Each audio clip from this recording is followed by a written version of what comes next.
በህይወታችን አንዳንዴ ጭልም የሚልብን ጊዜ የለም አለ። ዙሪያው ገደል የሚሆንብን ጊዜ አለ። ጭልም የሚልብህ ሰዓት ነው። ሲጨልምብህ መሄድ ያለብህ ወደ ክርስቶስ ነው። ሁለተኛው ጥያቄ ግን የጥርጣሬ ጥያቄ፣ የክርክር ጥያቄ። እንዴት ሊሆን ይችላል? እግዚአብሔር ዕውቀት አጥሮን የምንጠይቀውን ጥያቄ ይቀበለናል። እምነት አጥሮን የምንጠይቀውን ጥያቄ ግን ያዝንብናል፣ ይቀየመናል። ወደ ጌታ የሚመጡ ሰዎች ተኮፍሰው መጥተው ተንፍሰው ነው የሚሄዱት። ደረጃቸውን አውቀው ነው የሚሄዱት። ተከብሮ ያደርጋል ደንቆሮ ይላሉ አባቶቻችን። ሰው ሲከበር እኮ ይደነቁራል። ትምህርት መማር አያምረው እና ክርስቶስ ሲያስተምር ሰው የበዛ የጌታ ተከታዮች ብዙ እየሆኑ መጡ። ጸሐፍት ፈሪሳውያን ደስ አላላቸው። ይሄ ነገር ያሰጋናል አሉ። መጨረሻ ሁለት ወታደሮች ሮማውያን ጠሩና ደና ጉልበት ያላቸው እንደ ጠብደሎቹ ጠሩና ሂዱና የናዝሬቱን ኢየሱስን አስራችሁ ይዛችሁልን ኑ አሏቸው።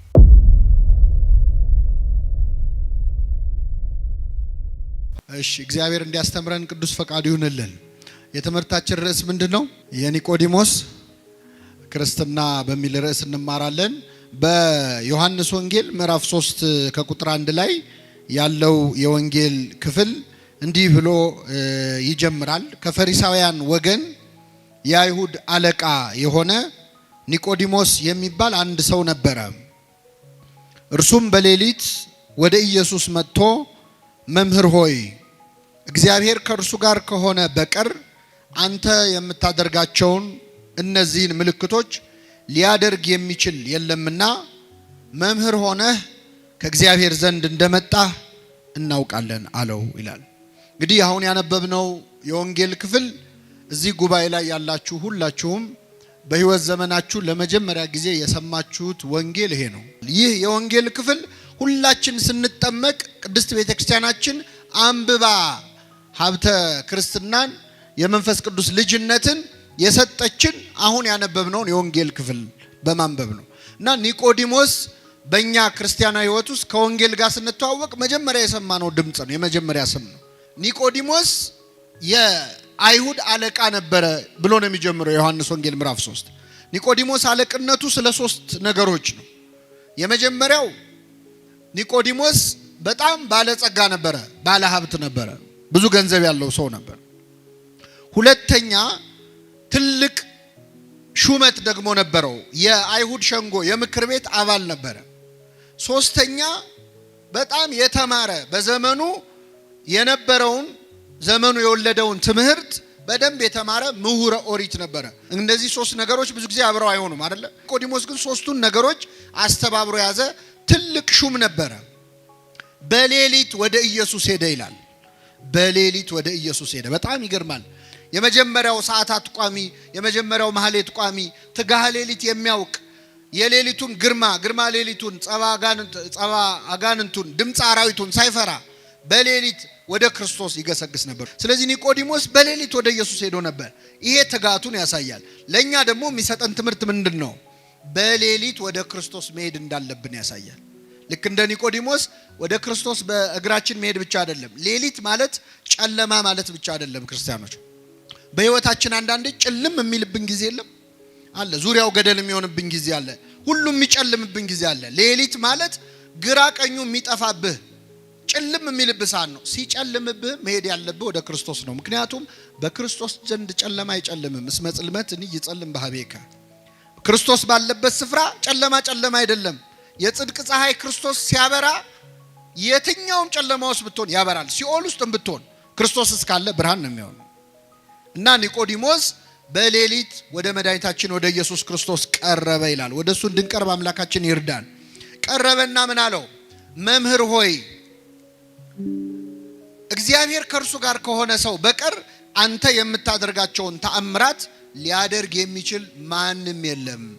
ስለዚህ ከእግዚአብሔር ተልከህ እንደመጣህ እናውቃለን አለው። ራሱን ብቻ አይደለም የወከለው፣ ሌሎች አይሁድ ሹማምንትም እንደኔ አንተ በእርግጥ ከእግዚአብሔር ተልከህ እንደመጣህ እናውቃለን ብሎ ለክርስቶስ መሰከረ። ጌታችን ምን ብሎ መለሰለት? እውነት እውነት እልሃለሁ ሰው ዳግመኛ ካልተወለደ በቀር የእግዚአብሔርን መንግስት ሊያይ አይችልም አለው። በጣም ይገርማችሁ። ጥያቄውና መልሱን ተመልከቱ። ኒቆዲሞስ ለክርስቶስ ሙገሳን ያቀረበለት መምህር ሆይ አንተ የምትሰራውን እግዚአብሔር ከረዳው በቀር እኮ ማንም አይሰራውም፣ አንተ እኮ ከእግዚአብሔር የተላክ መምህር ነህ ብሎ መምህሩን አመሰገነ፣ አወደሰ። ክርስቶስ ግን ምን አለው? መምህርን በማወደስ አይደለም የምትድነው አለው። እኔን በማመስገን አይደለም የምትድነው። ሰው ዳግመኛ ዳግመኛ ካልተወለደ በቀር የእግዚአብሔር መንግስት ሊያይ አይችልም አለው። በጣም ይገርማል። ካልተጠመቀ በቀር ማለት ነው በኋላ ትርጉሙ። ይህንን ሲለው ኒቆዲሞስ በጣም ገረመው። ምን ማለቱ ነው? ከዛ ጠየቀ። ይህ እንዴት ሊሆን ይችላል? ሰው ዳግመኛ ወደ እናቱ ማህፀን ገብቶ ተመልሶ ሊወለድ ይችላልን ብሎ ጠየቀ። ክርስቶስ መለሰለት፣ እውነት እውነት እልሃለሁ ሰው ዳግመኛ ከውሃና ከመንፈስ ካልተወለደ በቀር የእግዚአብሔር መንግስት ሊያይ አይችልም ማለት። ምን ማለት ነው? ከውሃና ከመንፈስ ምስጢረ ጥምቀትን ነው የሚያሳየው። አባቶቻችን ክርስትና ሲያነሱን በሚጸልዩት ጸሎት ለመጠመቅ የተዘጋጀው ውሃ ወደ ማየገቦ ይለወጣል። ወደ ክርስቶስ ከጎኑ ወደ ፈሰሰው ደም ይለወጣል፣ ውሃ ይለወጣል። የጎኑን ውሃ ተጠምቀን የጎኑን ደም ጠጥተን ነው ክርስቲያን የሆን ነው። ስለዚህ ጸሎት ተደርጎበት ውሃው ወደ ማየገቦ ይቀየራል። ውሃና መንፈስ ናቸው ለኛ መወለድ ምክንያት የሆኑት። ሰው ከውሃና ከመንፈስ አባቶቻችን ይላሉ ከአብራከ መንፈስ ቅዱስ ከማህፀነ ዮርዳኖስ እንደ ባልና እንደ ሚስት አንድ ሕፃን ልጅ ሲወለድ ከአባቱ አብራክ ከእናቱ ማህፀን ነው የሚወለደው። እንደ አብራክ መንፈስ ቅዱስ እንደ ማህፀን ደግሞ ዮርዳኖስን አድርጋ ቤተክርስቲያን ጥምቀትን ዳግም ልደት ትላለች። ስለዚህ ሰው ዳግመኛ ካልተወለደ ወይም ካልተጠመቀ በቀር የእግዚአብሔር መንግስት አይወርስም አለው። በጣም ይገርማል። ኒቆዲሞስ አለቃ ነው፣ ባለስልጣን ነው፣ ባለሀብት ነው ብያቸዋለሁ። ወደ ጌታ ሲመጣ ግን ባለሀብት መሆኑ ቀረና ገና አልተወለድክም አለው ክርስቶስ። ገና ልትወለድ ያስፈልጋል አለው። አስተነፈሰው። ወደ ጌታ የሚመጡ ሰዎች ተኮፍሰው መጥተው ተንፍሰው ነው የሚሄዱት። ደረጃቸውን አውቀው ነው የሚሄዱት። ባለስልጣን ነኝ፣ ምሁር ነኝ፣ ባለገንዘብ ነኝ ብትል ክርስቶስ ፊት ግን ስትመጣ ምንም ነህ። በዚያ ላይ ኒቆዲሞስ በሌሊት የመጣው ዝም ብሎ ለመማር ብቻ አይደለም። በዚያን ጊዜ ከክርስቶስ ተማሪ ሆኖ የታየ ሰው ህይወቱ ላይ አደጋ ይጣልበት ነበር። በተለይ የሸንጎ አባል ከሆነ የምክር ቤት አባል ከሆነ ከምክር ቤት ሊባረር ይችላል። ስለዚህ ሌሊት ያስመጣው የመጀመሪያው ምክንያት ፈርቶ ነው። የክርስቶስ ተማሪ ሆኖ መታየት አልፈለገም ነበር። ተመልከቱ፣ ይፈራ ነበረ። ሁለተኛ ገና እስካሁን አልተማረም እንዴ? ከጌታ እግር ስር ቁጭ ብሎ ይማራል። ከ30 ዓመት ጎልማሳ ከክርስቶስ እንዴት ይማራል? ስንት ነገር ያውቃል ብለን ስንገምት ብለው እንዳይንቁት ተከብሮ ያደርጋል ደንቆሮ ይላሉ አባቶቻችን። ሰው ሲከበር እኮ ይደነቁራል፣ ትምህርት መማር አያምረው። በዚህ ምክንያት ኒቆዲሞስ በሌሊት መጣ እና ሰው ዳግመኛ ከውሃና ከመንፈስ ካልተወለደ በቀር የእግዚአብሔር መንግስት ሊያይ አይችልም አለ። ይህን ጊዜ ኒቆዲሞስ ምን አለ መሰላችሁ? ይህ እንዴት ሊሆን ይችላል አለ። ኒቆዲሞስ ስንት ጥያቄ ጠየቀ? 2 ጥያቄ ጠየቀ። መጀመሪያ እንዴት ሰው ወደ እናቱ ማህፀን ሊመለስ ይችላል አለ። ለሱ መለሰለት፣ እኔ ወደ እናት ማህፀን ተመለስ አላልኩም፣ ከውሃና ከመንፈስ ነው የምትወለደው አለ። ሁለተኛ ጥያቄ ጠየቀ። ምንድነው ጥያቄው? ይህ እንዴት ሊሆን ይችላል አለ። የመጀመሪያው ጥያቄ መረጃ ከማጣት እውቀት ከማጣት የተጠየቀ ጥያቄ ነው። ክርስቶስ መለሰለት። ሁለተኛው ጥያቄ ግን የጥርጣሬ ጥያቄ ነው፣ የክርክር ጥያቄ ነው። እንዴት ሊሆን ይችላል አለ። እግዚአብሔር እውቀት አጥሮን የምንጠይቀውን ጥያቄ ይቀበለናል። እምነት አጥሮን የምንጠይቀውን ጥያቄ ግን ያዝንብናል፣ ይቀየመናል። እየተነገረ እንዴት አትሰማም? እየነገርኩ አይደል ወይ? ለዚህ ነው እኮ እመቤታችንን ስናመሰግናት እንደ ዘካርያስ ሳትጠራጠሪ እንደ ኒቆዲሞስ ሳትከራከሪ ያመንሽ ብጽዕት ነሽ እንላለን።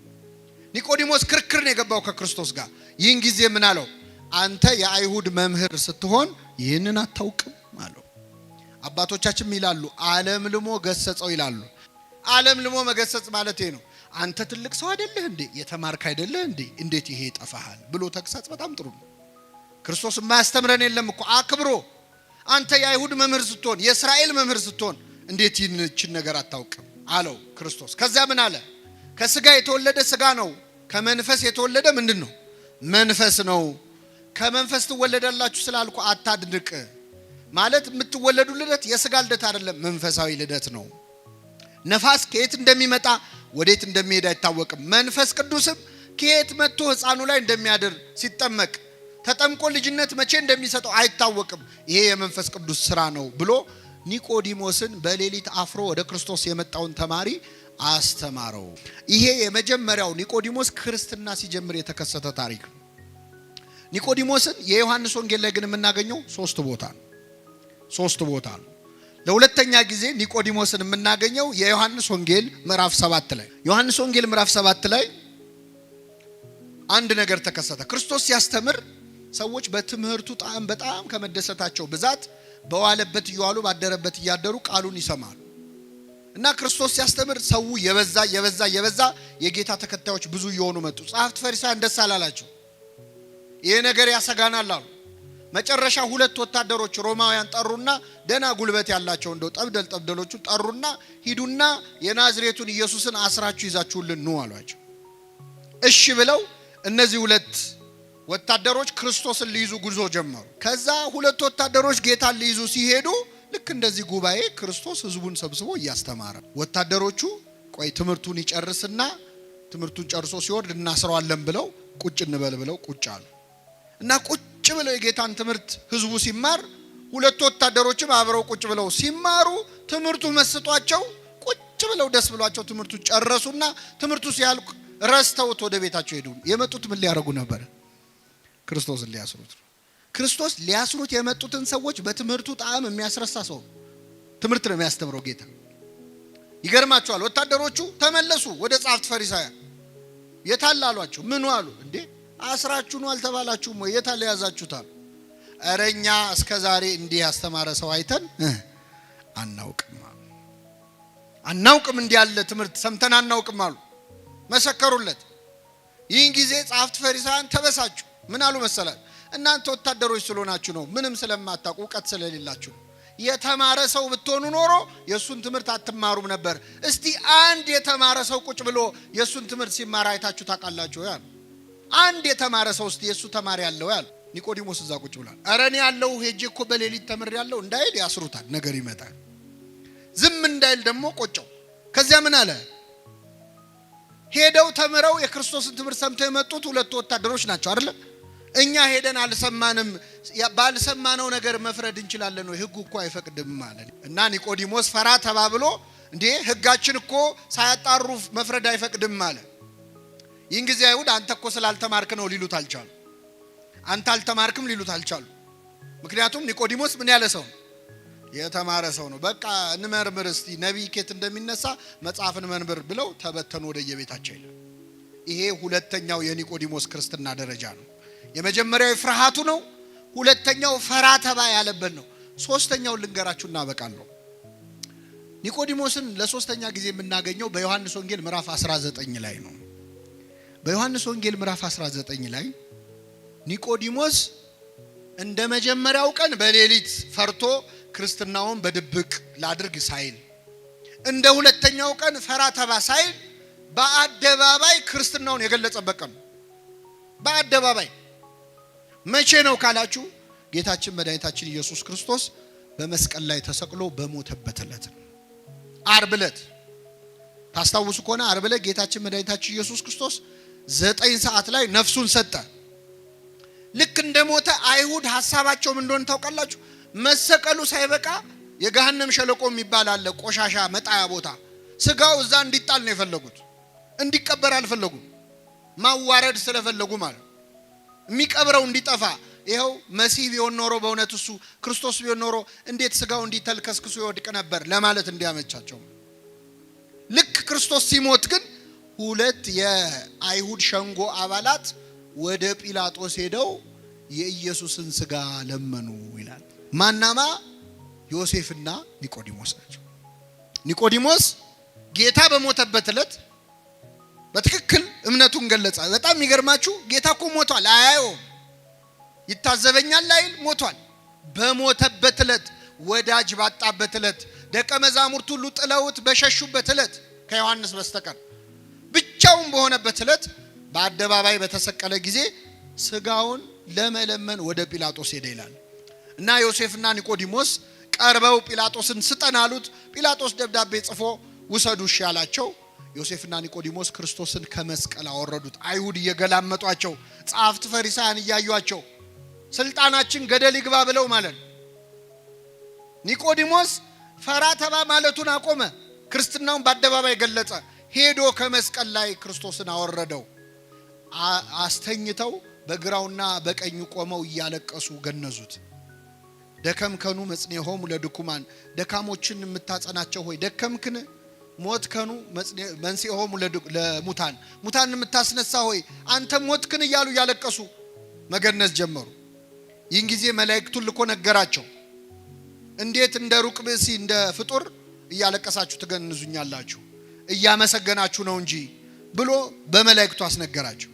ይህን ጊዜ ቅዱስ እግዚአብሔር ቅዱስ ኃያል ቅዱስ ሕያው ዘይመውት ቅዱስ እግዚአብሔር ቅዱስ ኃያል ቅዱስ ሕያው የማይሞት እያሉ እየተንቀጠቀጡ ገነዙት። ክርስቶስን መገነዝ እንዴት ያለ ክብር ነው! ክርስቶስን መገነዝ ትፈልጋላችሁ ይላል ቅዱስ ኤፍሬም ሶርያዊ።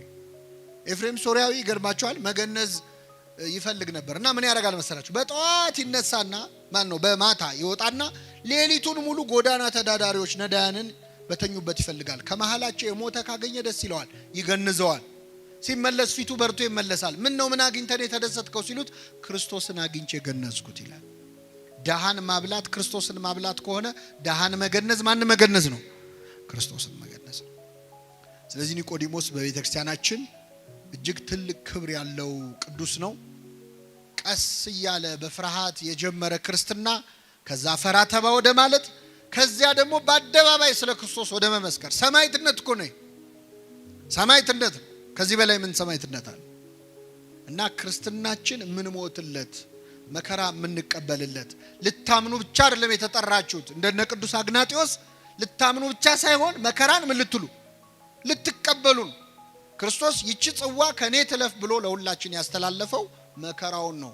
ከኔ ትተላለፍ፣ ከኔ ወደ ቀጣዩ ትውልድ ትሂድ ብሏል። ስለዚህ ክርስቶስን የጠሉ ሁሉ ክርስቲያኖችን ይጠላሉ። በዓለም ሳላችሁ መከራ አለባችሁ፣ እውነት እላችኋለሁ እኔ ዓለምን አሸንፌዋለሁ ብሏልና በረከቱን ያሳድርብን። የሰማነውን በልቡናችን ያሳድርብን።